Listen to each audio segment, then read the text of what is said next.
Hello students, मैं दिलीप शुक्ला। आप पढ़ रहे हैं क्लास 11 की अकाउंटेंसी और आज का जो हमारा टॉपिक है वो बहुत ही इम्पोर्टेंट टॉपिक है और इस टॉपिक को पढ़ना चाहे 11 का बच्चा हो या 12 का बच्चा हो, दोनों के लिए इम्पोर्टेंट है क्योंकि इसको आज तक किसी ने आपको बताया ही नहीं है। सिर्फ आपको रूल्स बता दिए गए हैं और वो पहले टॉपिक बता दें क्या है कि what will be the first entry, पहली एंट्री क्या होगी। किसी ने भी आज तक आपको ये नहीं बताया होगा कि जब भी हम ट्रांजैक्शंस को रिकॉर्ड करते हैं तो सबसे पहली एंट्री कौन सी हुई है, आज तक किसी ने आपको नहीं बताया होगा और इसी टॉपिक पे आज हम डिस्कस करेंगे।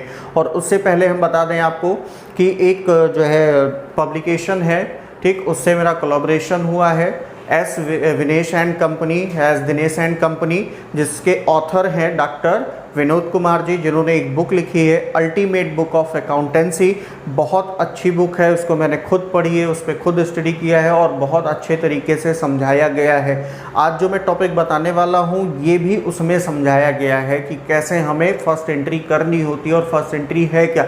सारे कन्फ्यूजन को अच्छे से क्लियर कर दिया गया है। उसमें बहुत प्रॉपर तरीके से क्वेश्चन दिए हैं, जो थ्योरीज दी गई हैं, जो उसके एग्जांपल्स दिए गए हैं, बहुत अच्छे अच्छे एग्जांपल्स दिए गए हैं, लॉजिकल एग्जांपल हैं। तो इस बुक को ज़रूर खरीदिएगा, ठीक है। मैं आपको रिकमेंड करता हूं कि आप ये बुक खरीदिए, बहुत अच्छी बुक है। और अगर आप खरीदते हैं और प्रेफरेंस देते हैं मेरा, तो आपको उस पर डिस्काउंट भी मिलेगा। अमेजॉन पे चेक कर सकते हैं कि उसकी प्राइस क्या है, उस पर आपको डिस्काउंट भी मिलेगा विदाउट एनी डिलीवरी चार्ज। वो आपको मिल जाएगा, आपके डिलीवरी एड्रेस पे पहुंचा दिया जाएगा, ठीक है। तो अब आपको प्रेफरेंस में देना क्या है जब भी आप ऑर्डर करोगे, ठीक है, वो मैं डिस्क्रिप्शन में दे दूंगा कि आपको क्या ऑर्डर करना है, कैसे ऑर्डर करना है, ठीक है। और जब आप ऑर्डर करोगे तो आपको वहाँ पे क्या लिखना होगा, ठीक है, मेरा नाम लिखना होगा दिलीप शुक्ला, ठीक, और उसके बाद ब्रैकेट में आपको नीचे लिखना होगा चैनल का नेम अकाउंटेंसी गुरुजी, ठीक है। तो आपको ये डिस्काउंट पे बुक मिलेगी विदाउट एनी डिलीवरी चार्ज, ठीक है। तो अब हम आते हैं अपने टॉपिक पे। तो हमारा टॉपिक क्या है, what will be the first entry, पहली एंट्री हम बिजनेस में क्या करते हैं। देखिए, बिजनेस जब हम करते हैं तो बिजनेस को तो हम शुरू करते हैं। अब शुरू कैसे होता है, बिजनेस जब हम स्टार्ट करते हैं तो स्टार्ट भाई हम 2-3 तरीकों से कर सकते हैं। एक तो कि हमने बिजनेस स्टार्ट किया और हम उसमें सिर्फ और सिर्फ पैसा इन्वेस्ट कर दें, पैसा लेके जाएं, अपना जो भी पैसा है वो पैसा इन्वेस्ट कर दें। दूसरा तरीका क्या होता है कि हम बिजनेस को स्टार्ट करेंगे, ठीक है, लेकिन बिजनेस में हम पैसे के अलावा भी कुछ एसेट्स हमारे पास पड़े हैं, कुछ एसेट्स हैं हमारे पास, जैसे मान लो हमारे पास कुछ फर्नीचर वगैरह हैं, उसको यूज़ कर लिया, बिल्डिंग है हमने उसको यूज़ कर लिया, ठीक, तो और कैश भी साथ में यूज़ किया, तो उससे बिजनेस स्टार्ट किया। ये तो नया बिजनेस स्टार्ट करने की कंडीशन में कि या तो सिर्फ कैश से या कुछ एसेट्स के साथ, कैश और प्लस एसेट्स के साथ हम बिजनेस को स्टार्ट करेंगे, ठीक। दूसरा कंडीशन क्या होता है, दूसरा सिचुएशन क्या होता है कि हम बिजनेस पहले से ही कर रहे हैं और अब दूसरा साल है, 1 साल हम बिजनेस कर चुके, तो दूसरे साल जब हम ट्रांजैक्शंस को रिकॉर्ड करना चालू करेंगे तो पहली एंट्री क्या होगी। फिर इसके बाद तीसरा सिचुएशन आता है कि भाई ना तो हम बिजनेस स्टार्ट किए थे, पहले से बिजनेस हमारा चल रहा था, हमने कोई बिजनेस नहीं कर रखा है, ठीक, ना हम कोई नया कैश से स्टार्ट करने जा रहे हैं, ठीक। हम क्या करेंगे, कोई बिजनेस है जो पहले से चल रहा है, किसी दूसरे का बिजनेस है, उसी रनिंग बिजनेस को हम परचेज कर लेंगे। उसी रनिंग बिजनेस को अगर हमने परचेज किया तो फर्स्ट एंट्री क्या होगी। तो चलिए देखते हैं कि फर्स्ट एंट्री क्या होगी। तो देखिए, सबसे पहले तो इसी को बोलते हैं हम ओपनिंग एंट्री, इसके बारे में बताया भी था लेजर पोस्टिंग के टाइम। अब देखिए, ओपनिंग एंट्री का रूल क्या होता है कि हम एंट्री को रिकॉर्ड कैसे करते हैं। ऑल एसेट्स डेबिट, जितने भी एसेट्स होंगे उस टाइम पे जब हम ओपनिंग एंट्री कर रहे हैं, ईयर के बिगिनिंग में जब हम पहले दिन, ठीक है, फर्स्ट डे को हम जब ट्रांजैक्शंस को रिकॉर्ड करेंगे तो जितने भी एसेट्स होंगे उन सारे एसेट्स को डेबिट करेंगे और जितनी भी लायबिलिटीज होंगी उन सब लायबिलिटीज को क्रेडिट करेंगे, इंक्लूडिंग कैपिटल, कैपिटल को भी क्रेडिट कर लिया जाएगा साथ में, ठीक। अब देखिए, सिचुएशन क्या दे रखा है, When a new business is started, अगर कोई हम नया बिजनेस स्टार्ट करते हैं तो सबसे पहले हमें एंट्री क्या करनी होगी। तो जब भी हम नया बिजनेस स्टार्ट करेंगे तो कुछ ना कुछ इन्वेस्ट करेंगे बिजनेस में, तभी तो बिजनेस स्टार्ट होगा। तो जो भी हम इन्वेस्ट करेंगे वो सब डेबिट हो जाएगा। तो पहला कंडीशन क्या दिया है सिचुएशन 1 में, स्टार्टेड बिजनेस विथ कैश, सिर्फ किससे बिजनेस स्टार्ट किया, कैश से स्टार्ट किया। तो जो भी हम बिजनेस में इन्वेस्ट करेंगे वो डेबिट हो जाएगा, कैश अकाउंट होगा डेबिट। फिर फिर इसके बाद क्रेडिट क्या होगा, कैपिटल अकाउंट, ठीक है। रूल क्या होता है कि व्हाट्स कम इन डेबिट और व्हाट गोज आउट क्रेडिट, ये तो एसेट्स का रूल है। पर्सनल अकाउंट का रूल क्या है, receiver is debit and giver is credit. तो यहाँ पे देखिए जब हम बिजनेस स्टार्ट कर रहे हैं, मान लीजिए हमने बिजनेस स्टार्ट किया, तो हम हैं, मान लीजिए मैं अपना नाम लिख ले रहा हूँ दिलीप, और ये क्या है, बिजनेस, क्या है, बिजनेस। अब अकाउंटिंग पॉइंट ऑफ व्यू से दोनों सेपरेट होते हैं, तो बिजनेस को भी हम एक पर्सन मानते हैं, ये हमारा आर्टिफिशियल पर्सन होता है बिजनेस, ठीक है। अब देखो यहाँ पे मैंने क्या किया, पैसा इस बिजनेस में इन्वेस्ट किया। हमें ट्रांजैक्शन किसके लिए लिखना है, बिजनेस के लिए लिखना है। तो बिजनेस को क्या मिला, कैश मिला, तो cash what's come in debit. अब बिजनेस को पैसा ये दे कौन रहा है, मैं दे रहा हूं, लेकिन मैं इसका ऑनर हूं, इसलिए मेरा नाम ना लिख के टू क्या लिख दिया जाएगा, मेरे लिए कैपिटल टर्म यूज होता है। जब मैं कोई भी अमाउंट इन्वेस्ट करूंगा तो उसे कैपिटल बोला जाता है। बिजनेस को पैसा मिला तो किसने दिया, मैंने दिया है, तो कैपिटल क्रेडिट हो जाएगा, ठीक। तो ये हो गया पहला पॉइंट। अब इसी में दूसरा ही, स्टार्टेड बिजनेस विथ एसेट्स, कुछ एसेट्स के साथ बिजनेस को स्टार्ट किया। एसेट्स में कैश भी हो सकता है, लैंड एंड बिल्डिंग भी हो सकता है, आपका फर्नीचर भी हो सकता है, प्लांट एंड मशीनरी भी हो सकता है। तो जितने भी बिजनेस से हमने स्टार्ट किया उन सारे एसेट्स को इंडिविजुअली डेबिट करेंगे और क्रेडिट कर देंगे टू कैपिटल, जोड़ के सारा पैसा, ठीक। ये तो था पहला सिचुएशन, जब हम कोई भी नया बिजनेस स्टार्ट करते हैं तो पहली एंट्री क्या होती है। दूसरा सिचुएशन है when an old business is continued. मान लो कि इसके पहले का कौन सा साल चल रहा था, इसके पहले था 2018 और 19 था, ठीक है। कौन सा ईयर था, 18 और 19, मान लिया हमने 18-19 था।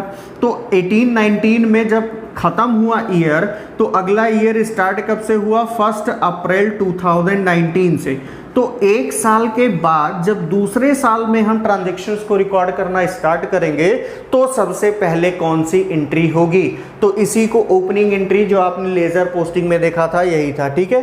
तो अब क्या होगा यहाँ पे, when both sides are equal, अगर दोनों साइड ऑटोमेटिकली इक्वल हैं, डेबिट भी बराबर है, क्रेडिट, दोनों का टोटल करें तो बराबर आए, ठीक। डेबिट का अलग टोटल, क्रेडिट का अलग टोटल, और दोनों एस्पेक्ट का जब मैच कराएं तो बराबर आए। तो ऐसे कंडीशन में क्या होगा, सन्ड्री एसेट्स अकाउंट डेबिट, जितने भी एसेट्स हैं उन सारे एसेट्स को डेबिट कर देना है। जितनी लाइबिलिटीज दी हैं उस टाइम पे उस सारी लाइबिलिटी क्रेडिट होगी, और कैपिटल भी साथ में क्रेडिट हो जाएगा, ठीक है। अब ये बात हो गई, लेकिन एक पॉइंट ध्यान रखना कि कभी कभी क्या होता है कि कैपिटल दिया ही नहीं होता। तो कैपिटल अगर आपको नहीं दे रखा, आपको एसेट्स और लाइबिलिटी दिया है, तो ये बात ध्यान रखिएगा कि कैपिटल हर जगह होगा।